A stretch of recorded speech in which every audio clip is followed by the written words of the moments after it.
This is video number 51 in our series Electrical Circuit Analysis.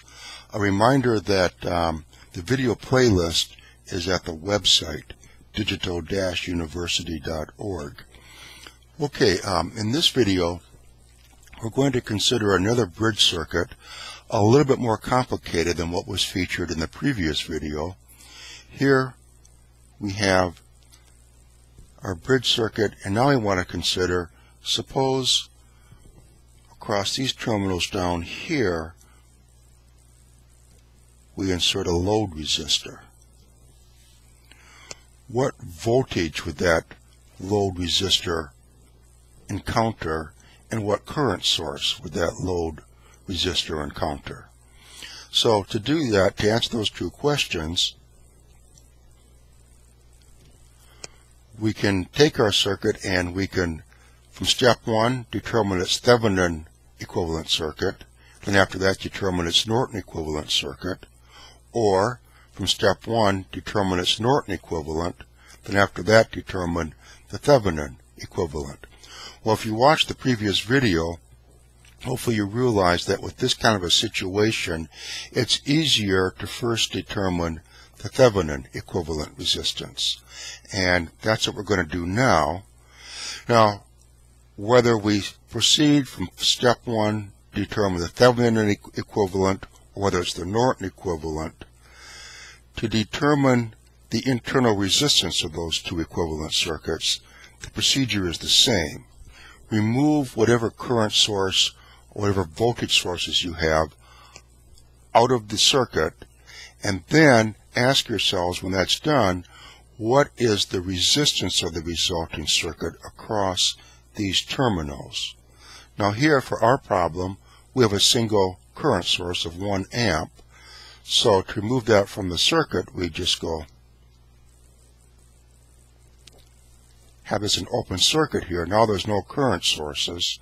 We would ask ourselves, across these terminals, what resistance would be experienced? And we'll answer that later on in our video. Right now, the question that we're going to consider is, across these terminals, what is the open circuit voltage drop? And that's what we need to know as a first step to determine the Thevenin equivalent circuit. If, as a first step, we were to determine the Norton equivalent circuit, then that would be asking, if we connected an ammeter across here, what current reading would we get? And that's the same as just short-circuiting this and asking ourselves, what current flows across here? And that could probably be answered, but as you can imagine, that would involve solving an awful lot of loop currents. So we're not going to go that way. As you saw in the previous video, it is actually easier to first determine the open circuit voltage drop across the terminals. So therefore, as a first step, determine the Thevenin equivalent resistance. And that's what we're going to do. Now, to determine that means we want to know the voltage drop across here, because that will be the voltage drop across here, which is our open circuit voltage. So to do that, we would have to know what is the voltage here and what is the voltage here, and then take their difference, and that will give us the voltage drop across here. Well, to do that, then it looks like we're going to use nodal analysis. So let's first of all identify the nodes.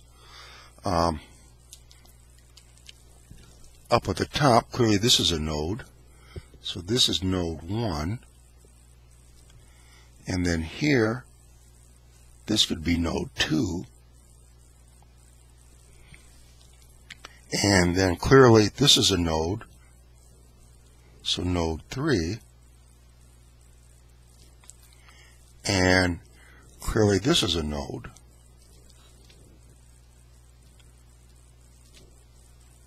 So we have 4 nodes here. Now what we can do, though, to make the problem a little bit easier, again, we're interested in this voltage drop across here. So we can use this as a reference node by grounding this point.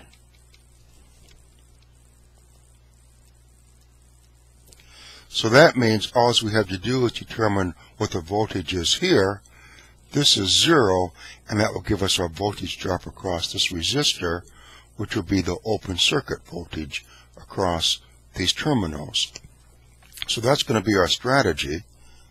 But let's now write out our nodal equations, starting with node 1.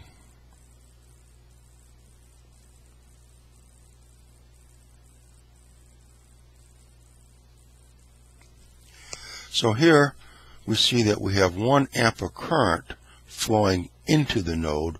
Where currents go into the node we denote with a positive sign. Any unknown currents, when we're setting the problem up, we assume are flowing out of the node. So we would have current flow here and current flow here. This current would be equal to the voltage V1 minus the voltage V2 divided by 1, and we're assuming that it flows out of the node, so we have a negative V1 minus V2. And then here it's going to be, again, a minus sign because we're assuming the current is flowing out of the node. V1 minus 0 is V1 divided by 5.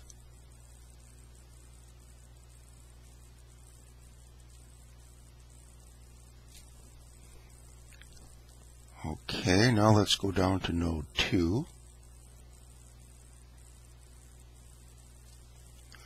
So for node 2, there's no currents flowing into it, but for the unknown currents, we assume they're flowing out of the node, here, here, and here.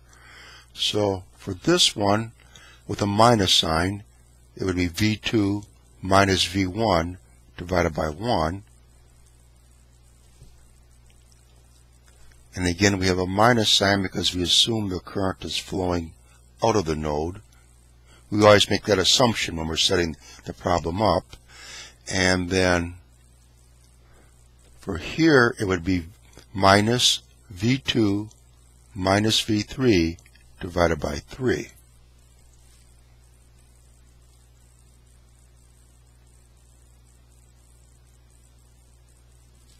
So that takes care of that current. And now here it's just going to be V2 minus 0 is V2 divided by 1.6 with a minus sign.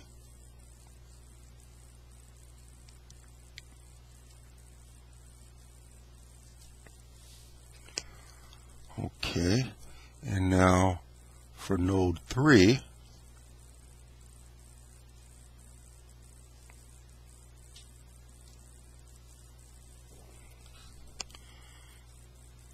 here we have to be careful here now. Let's go back to the top of the circuit. We don't want to ignore this. Here we have 1 amp coming into the top of the circuit. So down here we're going to have 1 amp flowing away from this node, going back to the current source. So for node 3, that 1 amp is flowing out of the node, so we have minus 1. And then for the unknown currents, here and here we assume they're flowing out of the node, so it's going to be V3 minus V2 divided by 3 with a minus sign before all of that. Again, our unknown current we assume is flowing out of the node. And then here, V3 minus 0 divided by 1. So that's going to be V3, but it has a minus sign before it.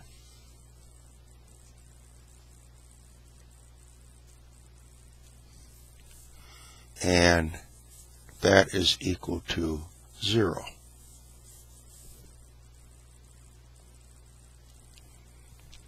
Okay, so those are our 3 nodal equations. Here in node 1 we have 2 unknowns, V1 and 2 for this equation. Here we have 3 unknowns in this equation, and here we have 2 unknowns in this equation. Anyway, let's go ahead for the next step to simplify these three equations, and then we can proceed from there. So to do that, we're going to need some more room. So let's temporarily take this out of the picture.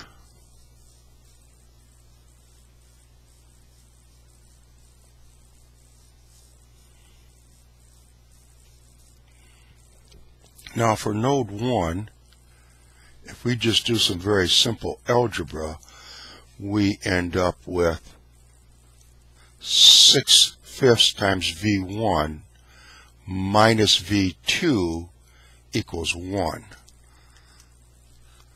We're going to write that at the top. We're not going to go through those steps because that's pretty simple. With just elementary algebra, we get this. And there is no V3 term in there. And that equals plus 1. So this equation, it's just some simple algebra on this one. So let's get rid of that.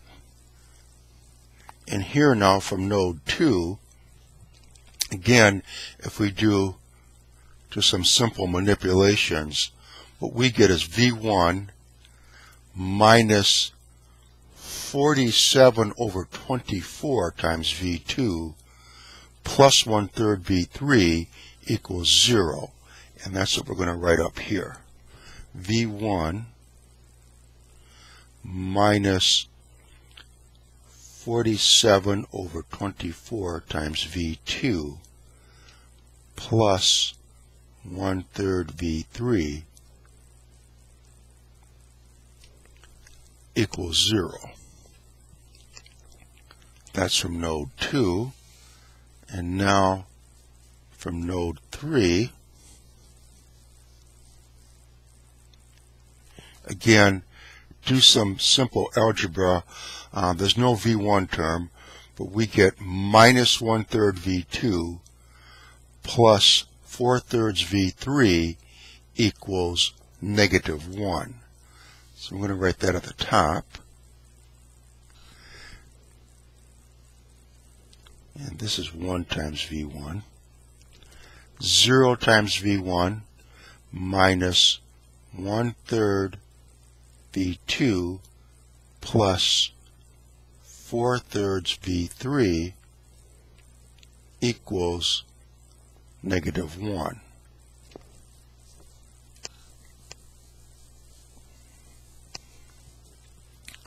Okay, and what we want to determine is V2. Because V2, that's this voltage right here. This is grounded, so once we know V2, we know the voltage drop across here, which is the same as the open circuit voltage. And to determine V2, as you saw in our previous videos, we have to take the determinant of two matrices. And in the numerator, the matrix that we use is, we use the V1 column of numbers, the V2 column of numbers, that gets replaced with this column, and we keep the V3 column of numbers. So we're going to have this matrix in the numerator, 6/5, 1, 0 from the V1 column. This gets replaced with this column, 1, 0, negative 1, and then the V3 column.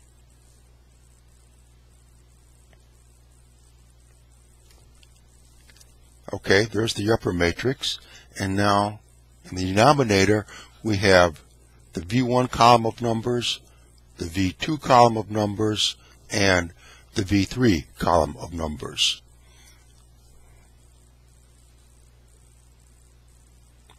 So writing these in, and then for the V2 column it's negative 1 minus 47 over 24 minus 1/3, and then 0, 1/3, 4/3.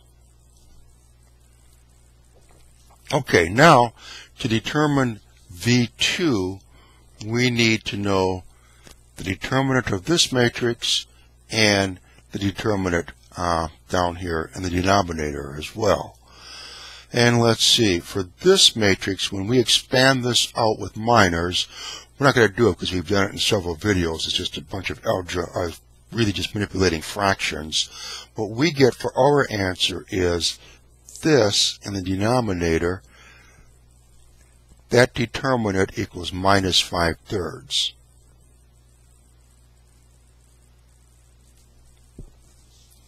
Now up here in the numerator for this matrix, when we're working out the determinant of this, again expanding by minors, we had 6/15 minus 4/3. So V2 is equal to this expression right here. So let's make some room. V2 equals 6/15 minus 4/3 times this reciprocal. So we have 6/15 minus 4/3 times negative 3/5. And we go ahead and do these multiplications. What we end up with is 14/25. And that comes out to be approximately 0.56 volts. So our open circuit voltage is 0.56 volts. So that then is the Thevenin voltage. So we've determined that much. Now what we need to do is determine the Thevenin resistance, which is the same thing as the Norton resistance. They're both the same quantity. To do that, we have to remove this current source and then ask ourselves, across these terminals, what resistance would be encountered. And I don't think we're going to have enough time to do that in this video. So come back, join us for the second part of this video. We're going to determine the Thevenin/Norton resistance of this circuit. When we know that value, then we can draw out the rest of the, now we know the Thevenin voltage. It's this. Come back, join us for the second part of the video, and we're going to determine the Thevenin-Norton equivalent resistance. When we know that, then we can draw the Thevenin equivalent of this circuit right here. This is 0.56 volts. We need to determine that. We will do that in the second part of the video. So come back, join us for the second part, and let's finish off the rest of this problem.